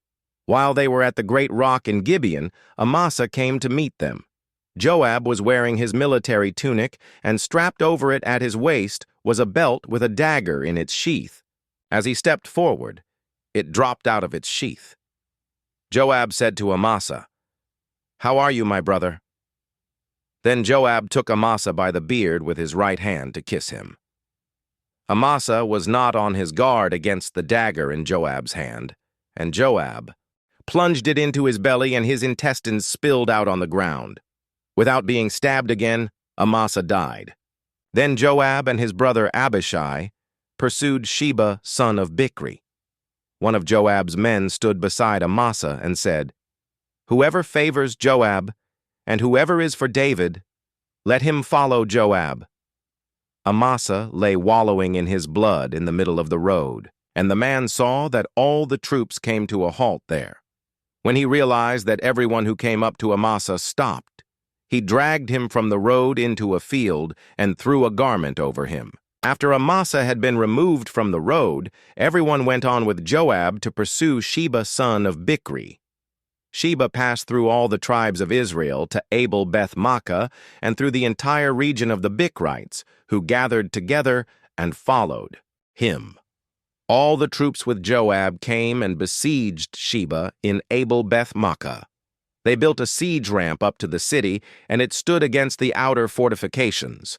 While they were battering the wall to bring it down, a wise woman called from the city, "Listen, listen! Tell Joab to come here so I can speak to him." He went toward her, and she asked, "Are you Joab?" "I am," he answered. She said, "Listen to what your servant has to say." "I'm listening," he said. She continued, "Long ago they used to say, 'Get your answer at Abel,' and that settled it. We are the peaceful and faithful in Israel. You are trying to destroy a city that is a mother in Israel. Why do you want to swallow up the Lord's inheritance?" "Far be it from me," Joab replied. "Far be it from me to swallow up or destroy. That is not the case. A man named Sheba son of Bichri from the hill country of Ephraim has lifted up his hand against the king, against David. Hand over this one man, and I'll withdraw from the city." The woman said to Joab, "His head will be thrown to you from the wall." Then the woman went to all the people with her wise advice, and they cut off the head of Sheba, son of Bichri, and threw it to Joab. So he sounded the trumpet, and his men dispersed from the city, each returning to his home, and Joab went back to the king in Jerusalem. Joab was over Israel's entire army. Benaiah son of Jehoiada was over the Kerethites and Pelethites. Adoniram was in charge of forced labor. Jehoshaphat son of Ahilud was recorder. Sheva was secretary. Zadok and Abiathar were priests. And Ira the Jairite was David's priest. During the reign of David, there was a famine for 3 successive years. So David sought the face of the Lord. The Lord said, "It is on account of Saul and his blood-stained house. It is because he put the Gibeonites to death. The king summoned the Gibeonites and spoke to them. Now the Gibeonites were not a part of Israel, but were survivors of the Amorites. The Israelites had sworn to spare them, but Saul, in his zeal for Israel and Judah, had tried to annihilate them. David asked the Gibeonites, "What shall I do for you? How shall I make atonement so that you will bless the Lord's inheritance?" The Gibeonites answered him, "We have no right to demand silver or gold from Saul or his family, nor do we have the right to put anyone in Israel to death." "What do you want me to do for you?" David asked. They answered the king, "As for the man who destroyed us and plotted against us, so that we have been decimated and have no place anywhere in Israel, let 7 of his male descendants be given to us to be killed and their bodies exposed before the Lord at Gibeah of Saul, the Lord's chosen one." So the king said, "I will give them to you." The king spared Mephibosheth, son of Jonathan, the son of Saul, because of the oath before the Lord between David and Jonathan, son of Saul. But the king took Armoni and Mephibosheth, the 2 sons, of Aiah's daughter Rizpah, whom she had borne to Saul, together with the 5 sons of Saul's daughter Merab, whom she had borne to Adriel, son of Barzillai, the Meholathite. He handed them over to the Gibeonites, who killed them and exposed their bodies on a hill before the Lord. All 7 of them fell together. They were put to death during the first days of the harvest, just as the barley harvest was beginning. Rizpah, daughter of Aiah, took sackcloth and spread it out for herself on a rock. From the beginning of the harvest till the rain poured down from the heavens on the bodies, she did not let the birds touch them by day, or the wild animals by night. When David was told what Aiah's daughter Rizpah, Saul's concubine, had done, he went and took the bones of Saul and his son Jonathan from the citizens of Jabesh-Gilead. They had stolen their bodies from the public square at Beth-shan, where the Philistines had hung them after they struck Saul down on Gilboa. David brought the bones of Saul and his son Jonathan from there, and the bones of those who had been killed and exposed were gathered up. They buried the bones of Saul and his son Jonathan in the tomb of Saul's father Kish at Zelah in Benjamin, and did everything the king commanded. After that, God answered prayer in behalf of the land. Once again, there was a battle between the Philistines and Israel. David went down with his men to fight against the Philistines, and he became exhausted. And Ishbi-Benob, one of the descendants of Rapha, whose bronze spearhead weighed 300 shekels and who was armed with a new sword, said he would kill David. But Abishai, son of Zeruiah, came to David's rescue. He struck the Philistine down and killed him. Then David's men swore to him, saying, "Never again will you go out with us to battle, so that the lamp of Israel will not be extinguished." In the course of time, there was another battle with the Philistines at Gob. At that time, Sibbecai the Hushathite killed Saph, one of the descendants of Rapha.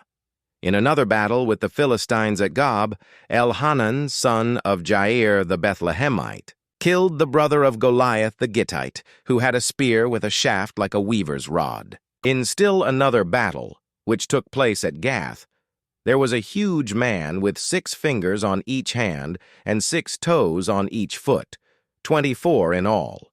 He also was descended from Rapha. When he taunted Israel, Jonathan, son of Shemiah, David's brother, killed him. These 4 were descendants of Rapha in Gath, and they fell at the hands of David and his men. David sang to the Lord the words of this song when the Lord delivered him from the hand of all his enemies and from the hand of Saul. He said, "The Lord is my rock, my fortress, and my deliverer. My God is my rock, in whom I take refuge, my shield and the horn of my salvation. He is my stronghold, my refuge, and my Savior. From violent people you save me. I called to the Lord, who is worthy of praise, and have been saved from my enemies. The waves of death swirled about me. The torrents of destruction overwhelmed me. The cords of the grave coiled around me. The snares of death confronted me. In my distress I called to the Lord. I called out to my God. From his temple he heard my voice. My cry came to his ears. The earth trembled and quaked. The foundations of the heavens shook. They trembled because he was angry. Smoke rose from his nostrils. Consuming fire came from his mouth. Burning coals blazed out of it. He parted the heavens and came down. Dark clouds were under his feet. He mounted the cherubim and flew. He soared on the wings of the wind. He made darkness his canopy around him. The dark rain clouds of the sky. Out of the brightness of his presence, bolts of lightning blazed forth. The Lord thundered from heaven. The voice of the Most High resounded. He shot his arrows and scattered the enemy. With great bolts of lightning he routed them. The valleys of the sea were exposed, and the foundations of the earth laid bare at the rebuke of the Lord, at the blast of breath from his nostrils. He reached down from on high and took hold of me. He drew me out of deep waters. He rescued me from my powerful enemy, from my foes who were too strong for me. They confronted me in the day of my disaster, but the Lord was my support. He brought me out into a spacious place. He rescued me because he delighted in me. The Lord has dealt with me according to my righteousness. According to the cleanness of my hands, he has rewarded me. For I have kept the ways of the Lord. I am not guilty of turning from my God. All his laws are before me. I have not turned away from his decrees. I have been blameless before him and have kept myself from sin. The Lord has rewarded me according to my righteousness, according to my cleanness in his sight. To the faithful you show yourself faithful. To the blameless you show yourself blameless. To the pure you show yourself pure. But to the devious you show yourself shrewd. You save the humble, but your eyes are on the haughty to bring them low. You, Lord, are my lamp. The Lord turns my darkness into light. With your help I can advance against a troop. With my God I can scale a wall. As for God, his way is perfect. The Lord's word is flawless. He shields all who take refuge in him. For who is God besides the Lord? And who is the rock except our God? It is God who arms me with strength and keeps my way secure. He makes my feet like the feet of a deer. He causes me to stand on the heights. He trains my hands for battle. My arms can bend a bow of bronze. You make your saving help my shield. Your help has made me great. You provide a broad path for my feet, so that my ankles do not give way. I pursued my enemies and crushed them. I did not turn back till they were destroyed. I crushed them completely, and they could not rise. They fell beneath my feet. You armed me with strength for battle. You humbled my adversaries before me. You made my enemies turn their backs in flight, and I destroyed my foes. They cried for help, but there was no one to save them. To the Lord, but he did not answer. I beat them as fine as the dust of the earth. I pounded and trampled them like mud in the streets. You have delivered me from the attacks of the peoples. You have preserved me as the head of nations. People I did not know now serve me. Foreigners cower before me. As soon as they hear of me, they obey me. They all lose heart. They come trembling from their strongholds. The Lord lives. Praise be to my rock. Exalted be my God, the rock, my Savior. He is the God who avenges me, who puts the nations under me, who sets me free from my enemies. You exalted me above my foes. From a violent man you rescued me. Therefore I will praise you, Lord, among the nations. I will sing the praises of your name. He gives his king great victories. He shows unfailing kindness to his anointed, to David and his descendants forever. These are the last words of David. The inspired utterance of David, son of Jesse, the utterance of the man exalted by the Most High, the man anointed by the God of Jacob, the hero of Israel's songs. The Spirit of the Lord spoke through me. His word was on my tongue. The God of Israel spoke. The Rock of Israel said to me, when one rules over people in righteousness, When he rules in the fear of God, he is like the light of morning at sunrise on a cloudless morning, like the brightness after rain that brings grass from the earth. If my house were not right with God, surely he would not have made with me an everlasting covenant, arranged and secured in every part. Surely he would not bring to fruition my salvation and grant me my every desire. But evil men are all to be cast aside like thorns, which are not gathered with the hand. Whoever touches thorns uses a tool of iron or the shaft of a spear. They are burned up where they lie. These are the names of David's mighty warriors. Josheb-Basshebeth, a Tachemonite, was chief of the three. He raised his spear against 800 men whom he killed in one encounter. Next to him was Eleazar son of Dodai the Ahohite. As one of the three mighty warriors, he was with David when they taunted the Philistines gathered at Pasdamim for battle. Then the Israelites retreated, but Eleazar stood his ground and struck down the Philistines till his hand grew tired and froze to the sword. The Lord brought about a great victory that day. The troops returned to Eleazar, but only to strip the dead. Next to him was Shammah son of Agi the Hararite. When the Philistines banded together at a place where there was a field full of lentils, Israel's troops fled from them. But Shammah took his stand in the middle of the field. He defended it and struck the Philistines down, and the Lord brought about a great victory. During harvest time, 3 of the 30 chief warriors came down to David at the cave of Adullam, while a band of Philistines was encamped in the valley of Rephaim. At that time David was in the stronghold, and the Philistine garrison was at Bethlehem. David longed for water and said, "Oh, that someone would get me a drink of water from the well near the gate of Bethlehem." So the 3 mighty warriors broke through the Philistine lines, drew water from the well near the gate of Bethlehem, and carried it back to David. But he refused to drink it. Instead, he poured it out before the Lord. "Far be it from me, Lord, to do this," he said. "Is it not the blood of men who went at the risk of their lives?" And David would not drink it. Such were the exploits of the 3 mighty warriors. Abishai, the brother of Joab, son of Zeruiah, was chief of the 3. He raised his spear against 300 men, whom he killed, and so he became as famous as the 3. Was he not held in greater honor than the 3? He became their commander, even though he was not included among them. Benaiah son of Jehoiada, a valiant fighter from Kabzeel, performed great exploits. He struck down Moab's 2 mightiest warriors. He also went down into a pit on a snowy day and killed a lion. And he struck down a huge Egyptian. Although the Egyptian had a spear in his hand, Benaiah went against him with a club.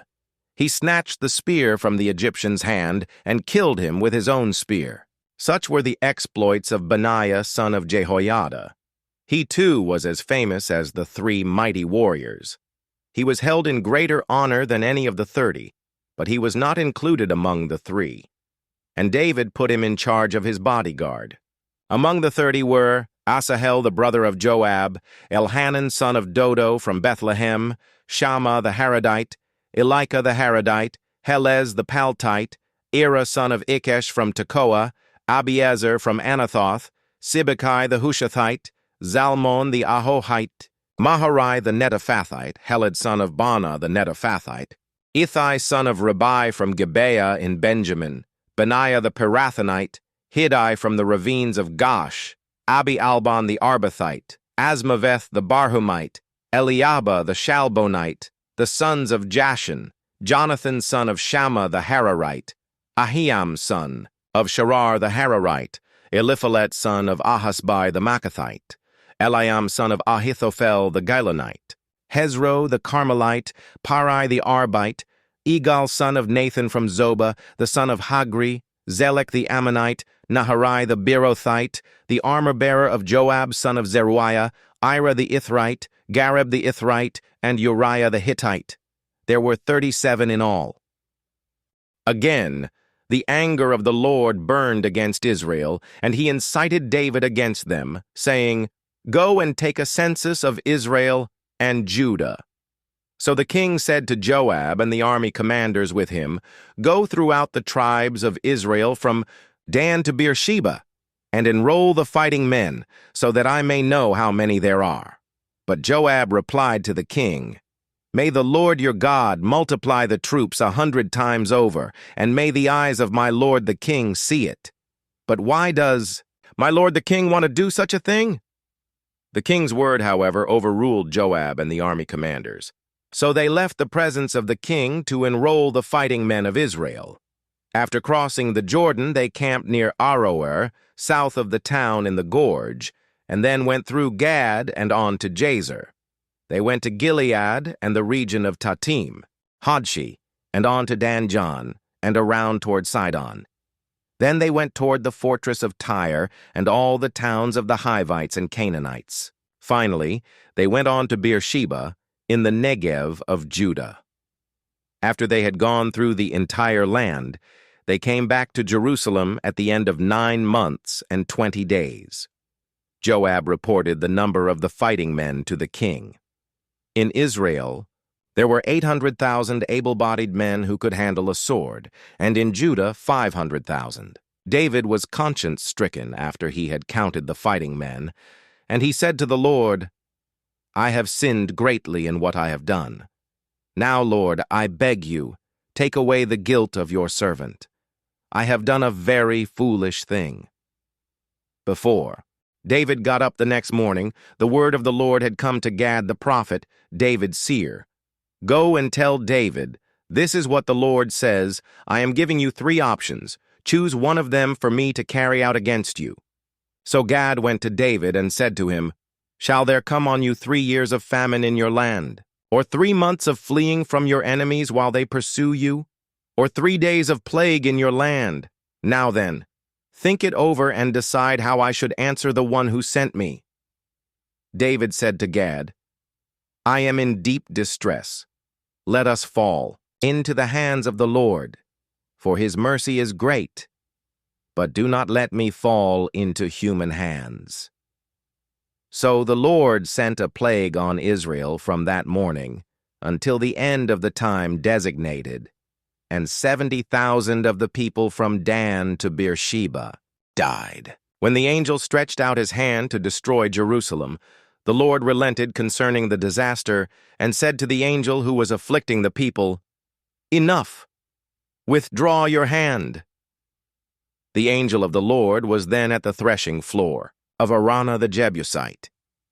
When David saw the angel who was striking down the people, he said to the Lord, "I have sinned. I, the shepherd, have done wrong. These are but sheep. What have they done? Let your hand fall on me and my family." On that day Gad went to David and said to him, "Go up and build an altar to the Lord on the threshing floor of Araunah the Jebusite." So David went up, as the Lord had commanded through Gad. When Araunah looked and saw the king and his officials coming toward him, he went out and bowed down before the king with his face to the ground. Araunah said, "Why has my lord the king come to his servant?"